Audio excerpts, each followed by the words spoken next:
Bonjour à tous, c'est Paul Dam pour vous présenter un nouveau sapin en sucette.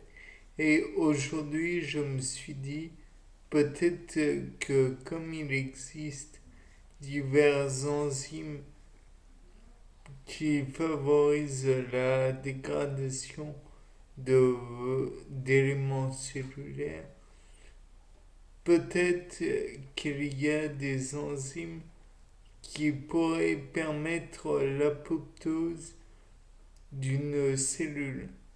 Par apoptose, nous devons nous mettre d'accord sur le fait que c'est entre guillemets, un suicide cellulaire.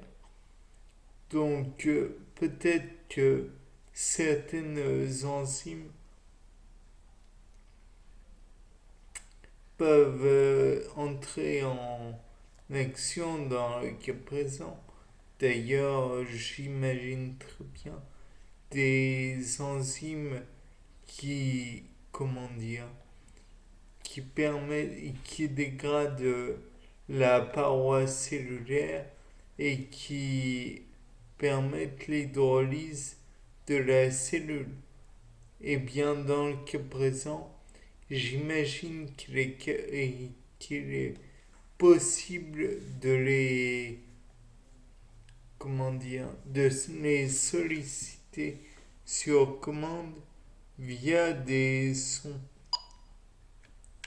Oui, c'était un des sons dont je parlais, ou pas. Donc, imaginez, peut-être que sur commande, on pourrait détruire une cellule, une tumeur plutôt. Peut-être que via le son, on pourrait, par le son, n'importe quoi, par des...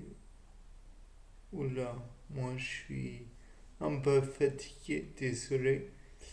Si par le son, on pourrait détruire la tumeur indirectement en faisant vibrer correctement l'enzyme et en lui donnant par exemple un effet rotatif et faire en sorte qu'une enzyme inactive à la base devienne une enzyme active.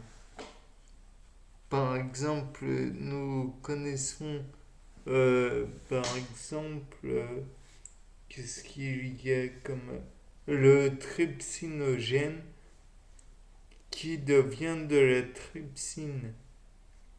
Bon, euh, je crois que c'est comme ça que ça s'appelle. Toujours est-il que cette enzyme est employée dans le cas de dégradation de protéines. Donc, dans le cas présent, l'enzyme, si l'on veut simplement expliquer ce que c'est une protéine qui a un site actif particulier ainsi qu'une fonction particulière, mais avant toute chose, c'est une protéine. Donc, si on modifiait ne serait-ce que sa conformation spatiale avec un influx d'énergie, supposons un influx d'énergie sous forme de son, peut-être pourrait-on produire une enzyme active. Et qui dit enzyme active dit enzyme qui peut détruire, dans le cas présent, qui peut détruire les cellules tumorales. Peut-être aussi pourrait-elle inactiver le cycle cellulaire et empêcher ainsi la cellule de se reproduire indéfiniment.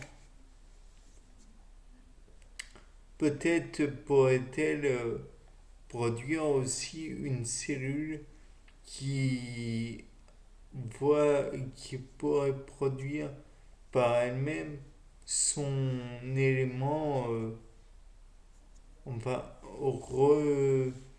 reprogrammer la cellule en somme pour permettre celle-ci d'arrêter de se diviser, puisque comme vous le savez, la prophase, la métaphase, l'anaphase et la télophase, c'est des phases de la mitose. Peut-être pourrait-elle empêcher par exemple les fuseaux de division que l'on note à l'anaphase de se produire. Ou alors peut-être pourrait-elle empêcher la paroi cellulaire de se produire, de se matérialiser entre l'anaphase et la télophase. Peut-être est-ce possible aussi d'empêcher l'organisation des cellules. Comme ça, si une cellule est désorganisée et donc ne compte pas les chromosomes nécessaires, peut-être va-t-elle être détruite par le système immunitaire. Quant à l'autre, peut-être va-t-elle voir sa capacité à survivre tout bonnement annulée, puisque le nombre de chromosomes ne pourra être correctement employé et correctement présent. Donc finalement, il est possible que par le son, la tumeur puisse être simplement annihilée d'elle-même. Peut-être que aussi les vibrations, puisque le son n'est qu'une vibration d'un fluide particulier. Donc autant dire que finalement c'est une vibration, potentiellement c'est une vibration du cytoplasme.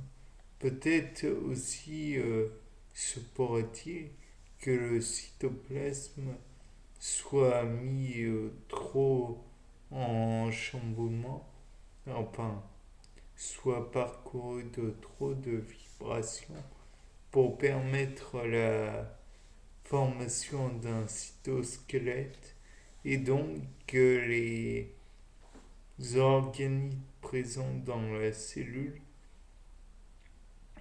se fracassent les uns contre les autres et finissent par perforer la paroi cellulaire. Peut-être que beaucoup de peut-être se présentent à nous. Donc, je vous laisse à vos songes. Et c'était Paul Dame pour un nouveau sapin en sucette. Au revoir.